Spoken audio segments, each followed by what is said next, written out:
एक सरकारी कर्मचारी अपने परिवार के बेहतर और सुरक्षित भविष्य के लिए पूरी निष्ठा से सेवा करते हैं। सरकार भी कर्मचारियों और उनके आश्रितों की आर्थिक सुरक्षा के लिए कई महत्वपूर्ण प्रावधान किए हुए हैं। उनमें से एक महत्वपूर्ण व्यवस्था है फैमिली पेंशन। फैमिली पेंशन का विषय परिवार के सामाजिक और आर्थिक सुरक्षा से जुड़ा हुआ है। इस वीडियो का उद्देश्य है केवल फैमिली पेंशन से संबंधित नियमों का सही, सरल और प्रामाणिक जानकारी आप तक पहुंचाना है। इसका उद्देश्य किसी भी नकारात्मक भावना को व्यक्त करना नहीं है। तो नमस्कार साथियों, मैं हूं सुनील कुमार। आज हम लोग इस वीडियो में फैमिली पेंशन के बारे में विस्तार से जानेंगे। यहाँ पर इस वीडियो में हम लोग जानेंगे कि यदि किसी सरकारी कर्मचारी की सेवा के दौरान या सेवानिवृत्ति के बाद मृत्यु हो जाती है तो क्या उसके परिवार को पेंशन मिलती है। अगर मिलती है तो किसे मिलती है, कितनी मिलती है, कब से मिलती है, क्या 80 वर्ष की आयु के बाद इसमें बढ़ोतरी भी होती है। तो आज इस वीडियो में जो भी हम लोग जानेंगे वो सीसीएस पेंशन रूल 2021 के रूल 50 पर आधारित है। तो सबसे पहले हम लोग समझते हैं कि फैमिली पेंशन क्या है। एक सरकारी कर्मचारी वर्षों तक अपने परिवार के लिए मेहनत करता है। उसी की आय से घर का खर्च, बच्चों की पढ़ाई और परिवार का भविष्य सुरक्षित रहता है। यदि सेवा के दौरान या सेवानिवृत्ति के बाद उस कर्मचारी की मृत्यु हो जाए तो परिवार की आय का मुख्य स्रोत समाप्त हो जाता है। ऐसी स्थिति में सरकार फैमिली पेंशन की व्यवस्था करती है। अर्थात आप सरल शब्दों में कहें तो फैमिली पेंशन सरकारी कर्मचारियों के मृत्यु के बाद उसके परिवार के लिए सरकार द्वारा दी जाने वाली नियमित मासिक आर्थिक सहायता है। तो ये हुआ फैमिली पेंशन क्या है। अब हम लोग देखते हैं कि फैमिली पेंशन कब मिलती है। नियम के अनुसार तीन परिस्थितियों में फैमिली पेंशन मिलती है। पहली स्थिति होती है यदि कर्मचारी ने कम से कम 1 वर्ष की लगातार सरकारी सेवा पूरी कर ली हो और सेवा के दौरान उसकी मृत्यु हो जाए। दूसरी स्थिति होती है कि अगर वो 1 वर्ष की सेवा पूरी नहीं की हो तब क्या होगा। यदि कर्मचारी ने 1 वर्ष की सेवा पूरी नहीं की है लेकिन सरकारी नौकरी में आने से पहले उसका मेडिकल परीक्षण हुआ था और उसे फिट घोषित किया गया था, तब भी परिवार फैमिली पेंशन पाने का पात्र होगा।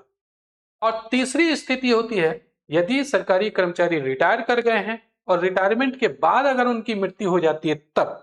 यदि कर्मचारी सेवानिवृत्त हो चुका था और पेंशन ले रहा था लेकिन बाद में उसकी मृत्यु हो जाती है तब भी उसके परिवार को फैमिली पेंशन मिलेगी। तो ये तीन स्थितियां होती है फैमिली पेंशन मिलने का। अब हम लोग आगे देखते हैं फैमिली पेंशन कब से शुरू होती है। तो मृत्यु के अगले दिन से ही फैमिली पेंशन शुरू हो जाती है। इसमें लिखा हुआ है यदि कर्मचारी की मृत्यु सेवा के दौरान या सेवानिवृत्ति के बाद होती है तो फैमिली पेंशन मृत्यु के ठीक अगले दिन से शुरू हो जाती है ताकि परिवार की आय में कोई रुकावट ना आए। अब हम लोग आगे देखते हैं फैमिली पेंशन कितनी मिलती है। जो सामान्य फैमिली पेंशन की दर है वो अंतिम वेतन का 30% है, लेकिन इसकी न्यूनतम सीमा है 9,000 रुपया से कम फैमिली पेंशन दे नहीं है और इसके अधिकतम प्रतिमाह जो सीमा है वो 75,000 रुपया है। इसको एक उदाहरण से हम लोग समझ लेते हैं। मान लेते हैं कि एक कर्मचारी के अंतिम वेतन 60,000 रुपया है और इसका सामान्य फैमिली पेंशन की दर 30% है। तो इसका 30% जब निकालेंगे तो ये 18,000 रुपया प्रतिमाह आएगा। तो ये 18,000 रुपया फैमिली पेंशन के रूप में दे होगा। इसके अलावा उस समय का जो डीआर होगा उसको भी जोड़ करके फैमिली पेंशन के रूप में मिलेगा। अब अंतिम वेतन मान लेते हैं किसी कर्मचारी का 20,000 रुपया है और उसका सामान्य फैमिली पेंशन की दर निकालते हैं 30%। तो 20,000 का 30% आता है 6,000 रुपया। लेकिन यहाँ न्यूनतम फैमिली पेंशन 9,000 रुपया है तो 6,000 रुपया उनको नहीं मिलेगा बल्कि 9,000 रुपया मिलेगा। पर न्यूनतम सीमा के कारण परिवार को मिलेंगे 9,000 रुपया प्रति माह।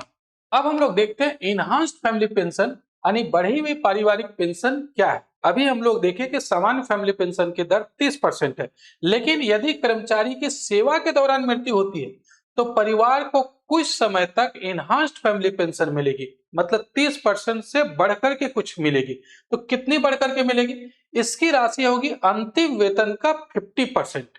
और ये 50% इनहांस्ड फैमिली पेंशन कितने समय तक मिलेगी तो इसके बारे में है कि यह राशि निम्न में से जो पहले हो तब तक मिलेगी।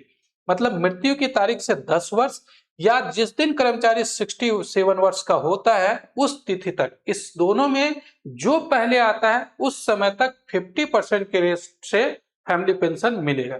इसको एक उदाहरण से समझते हैं। मान लेते हैं एक कर्मचारी की जिस समय मृत्यु हुई उस समय उनका अंतिम वेतन 80,000 रुपया है। अब इनहांस्ड फैमिली पेंशन 50% है, तो 80,000 का 50% निकालेंगे तो ये 40,000 रुपया आता है।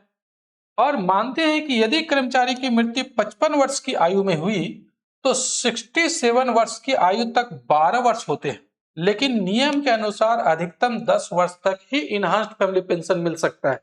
मतलब मान लेते हैं कि यहाँ पर 55 वर्ष की आयु में कर्मचारी की मृत्यु हो गई, अगर हम लोग 10 वर्ष इसमें जोड़ते हैं तो 65 ईयर्स आता है। अब 2 वर्ष और आगे जाएंगे तो 67 वर्ष होगा। तो इस दोनों में से पहले कौन आ रहा है? पहले आ रहा है 65। तो जिस समय कर्मचारी की आयु 65 ईयर्स हो जाती उस समय तक इनहांस्ड फैमिली पेंशन मिलेगा। अगर 67 पहले होता तो 67 मैक्सिमम 67 वर्ष तक ही इनहांस्ड फैमिली पेंशन मिलता है। तो इसमें जो भी पहले हो, मृत्यु की तारीख से 10 वर्ष या फिर जिस दिन कर्मचारी 67 वर्ष का होता उस स्थिति तक, ये दोनों में जो पहले हो वहां तक इनहांस्ड फैमिली पेंशन यानी कि 50% के रेट से पेंशन मिलेगी फैमिली पेंशन के रूप में, और उसके बाद फिर 30% जो सामान्य दर है उसी दर से फैमिली पेंशन दे होगा। ये स्थिति हुई जब कर्मचारी का सेवा के दौरान मृत्यु होती है। अगर कर्मचारी सेवानिवृत्त हो चुके हैं और उसके बाद उनकी मृत्यु होती है तो उस समय भी इनहांस्ड फैमिली पेंशन मिलता है। यदि कोई सरकारी कर्मचारी सेवानिवृत्त हो चुका था, नियमित पेंशन प्राप्त कर रहा था और बाद में उसकी मृत्यु हो जाती है तो उसके परिवार को इनहांस्ड फैमिली पेंशन मिलेगी। अब यह कितने समय तक मिलेगी, यहां पर भी एक सवाल है कि इनहांस्ड फैमिली पेंशन निम्न में से जो अवधि पहले पूरी हो उतने समय तक मिलेगी। पहला है कि मृत्यु की तारीख से 7 वर्ष और दूसरा है जिस दिन कर्मचारी 67 वर्ष की आयु पूरी करता है उस दिन तक। मतलब दोनों परिस्थितियों में, चाहे वो सेवानिवृत्ति के बाद कर्मचारी की मृत्यु होती है या फिर सेवा के दौरान अगर मृत्यु होती है, 67 वर्ष की आयु तक जब कर्मचारी पहुंच जाते उस समय से अधिक इनहांस्ड फैमिली पेंशन नहीं मिलेगी। इसको भी एक उदाहरण से समझते हैं। मान लेते हैं कर्मचारी 60 वर्ष की आयु में सेवानिवृत्त हुए और 62 वर्ष की आयु में उनकी मृत्यु हो गई, तो 67 वर्ष तक पहुंचने में 5 वर्ष शेष है। तो यहाँ 67 वर्ष पहले आ रहा है, इसीलिए परिवार को इनहांस्ड फैमिली पेंशन केवल 5 वर्ष तक ही मिलेगी। किसी भी परिस्थिति में कर्मचारी की आयु 67 हो जाती उससे अधिक कभी भी इनहांस्ड फैमिली पेंशन दे नहीं होता है। अब यहां पर एक महत्वपूर्ण शर्त यह है कि इनहांस्ड फैमिली पेंशन की राशि कभी भी कर्मचारी की अंतिम स्वीकृत पेंशन से अधिक नहीं होगी। इसको एक उदाहरण से समझिए कि मान लेते हैं किसी कर्मचारी के अंतिम वेतन 1,80,000 है, इनहांस्ड फैमिली पेंशन का दर 50% है, तो 90,000 रुपया फैमिली पेंशन के रूप में मिलेगा इनहांस्ड फैमिली पेंशन में। लेकिन कर्मचारी की स्वीकृत पेंशन केवल 80,000 रुपया थी। जिस समय वो रिटायर किए उस समय उनका पेंशन जो स्वीकृत हुआ वो 80,000 किसी कारण से हुआ और इनहांस्ड फैमिली पेंशन 90,000 रुपया आ रहा है, तो ये 90,000 नहीं मिलेगा, उनको मिलेगा 80,000 रुपया ही। कभी भी स्वीकृत पेंशन से अधिक इनहांस्ड फैमिली पेंशन दे नहीं होती है। अब दूसरी महत्वपूर्ण शर्त है कि यदि कर्मचारी स्वीकृत पेंशन सामान्य फैमिली पेंशन से भी कम है तो इनहांस्ड फैमिली पेंशन भी समान फैमिली पेंशन से कम नहीं की जाएगी। मतलब अगर स्वीकृत पेंशन जो है वो सामान्य फैमिली पेंशन यानी कि 30% का जो दर था, 30% के रेट से मान लेते हैं किसी भी कर्मचारी का पेंशन आता है 20,000 रुपया और मान लेते हैं कि उनका स्वीकृत पेंशन जो है वो 18,000 रुपया है, 18,000 रुपया ही उनको पेंशन मिल रहा था, लेकिन 30% जो है वो 20,000 रुपया आता है, यानी कि सामान्य फैमिली पेंशन 20,000 रुपया आता है, तो ये वाला राशि मिलेगी उनको। जो स्वीकृत पेंशन था 18,000, ये नहीं बल्कि सामान्य फैमिली पेंशन की जो दर है उससे कभी भी कम फैमिली पेंशन दे नहीं होता है, मतलब 30% से कम कभी भी दे नहीं होगा। अब इनहांस्ड फैमिली पेंशन की न्यूनतम और अधिकतम सीमा क्या है? इनहांस्ड फैमिली पेंशन कम से कम 9,000 रुपया मिलेगा और अधिकतम 1,25,000 रुपया है। अब दूसरा देखते हैं यहाँ पर एक्सप्लेनेशन कि यदि कर्मचारी ने अपनी पेंशन का कुछ भाग कम्यूटेशन करा लिया था तो इनहांस्ड फैमिली पेंशन की गणना करते समय कम्यूटेशन के कारण कम हुई पेंशन नहीं बल्कि मूल पेंशन यानी ओरिजिनल पेंशन जो है स्वीकृत पेंशन को आधार माना जाएगा। मतलब अगर सरकारी कर्मचारी कम्यूटेशन करवाए हैं तो कम्यूटेशन से कुछ राशि कम मिलती है पेंशन में, तो वो रिड्यूस्ड फैमिली पेंशन को नहीं माना जाएगा, आधार नहीं बनाया जाएगा। वो जो ओरिजिनल फैमिली पेंशन है उसी को आधार बनाया जाएगा। एक उदाहरण से इसको समझते हैं। मानते हैं कि कर्मचारी की मूल स्वीकृत पेंशन 60,000 रुपया है। उसने पेंशन का 40% कम्यूटेशन करा लिया। कम्यूटेशन के बाद उसे 36,000 रुपया प्रति माह पेंशन मिल रही थी। बाद में उसकी मृत्यु हो गई। अब प्रश्न है कि इनहांस्ड फैमिली पेंशन तय करते समय कौन सी पेंशन मानी जाएगी? मतलब ये जो 60,000 रुपया उनका जो ओरिजिनल पेंशन था वो, या कम्यूटेशन के बाद जो 36,000 रुपया पेंशन मिल रहा है वो। तो जब भी फैमिली पेंशन तय किया जाता है इनहांस्ड फैमिली पेंशन, वो कम्यूटेशन के बाद वाला नहीं बल्कि ओरिजिनल जो पेंशन था वो आधार बना करके इनहांस्ड फैमिली पेंशन तय की जाती है। अब आगे देखते हैं हम लोग। यदि कर्मचारी को कंपल्सरी रिटायरमेंट दी गई थी या डिसमिसल रिमूवल के बाद कंपनसेट अलाउंस स्वीकृत हुई थी तो भी वही स्वीकृत पेंशन इस नियम के लिए आधार मानी जाएगी। इसको एक उदाहरण से समझते हैं। मान लेते हैं कि श्री रमेश को सेवा से डिसमिस कर दिया गया। सामान्यतः डिसमिस होने पर पेंशन नहीं मिलती है, लेकिन विशेष परिस्थितियों को देखते हुए सरकार ने उन्हें 25,000 रुपया प्रति माह कंपनसेट अलाउंस स्वीकृत कर दी। बाद में उनकी मृत्यु होगी। अब उनके परिवार को फैमिली पेंशन मिलेगी। इस स्थिति में फैमिली पेंशन तय करते समय 25,000 रुपये की कंपनसेट अलाउंस को आधार माना जाएगा। उनका अंतिम वेतन चाहे कुछ भी हो, 25,000 रुपये यहाँ पर उनको एक पेंशन मिलना शुरू हुआ था, कंपनसेट अलाउंस मिलना शुरू हुआ था, तो उसी के आधार पर फैमिली पेंशन दे होगा। अब 80 वर्ष के बाद अतिरिक्त फैमिली पेंशन का भी प्रोविजन है। जिनको फैमिली पेंशन मिल रहा था उनकी आयु 80 वर्ष से अधिक हो गई है तो उनको अतिरिक्त फैमिली पेंशन मिलेगा। इसका क्या रेट है? यदि फैमिली पेंशन पाने वाले की आयु 80 वर्ष या उससे अधिक हो जाती है तो अतिरिक्त फैमिली पेंशन दी जाती है। अगर आयु 80 से 85 वर्ष तक होती है तो 20% अतिरिक्त मिलेगा। अगर 85 से 90 वर्ष तक पहुंच जाती है फैमिली पेंशन पाने वाले का आयु, तो उनको 30% अतिरिक्त राशि मिलेगा फैमिली पेंशन के रूप में। 90 से 95 वर्ष तक में 40%, 95 से 100 वर्ष तक में 50% और 100 वर्ष से अगर अधिक हो गया तो 100% अतिरिक्त राशि मिलेगी। इसको एक उदाहरण से समझते हैं।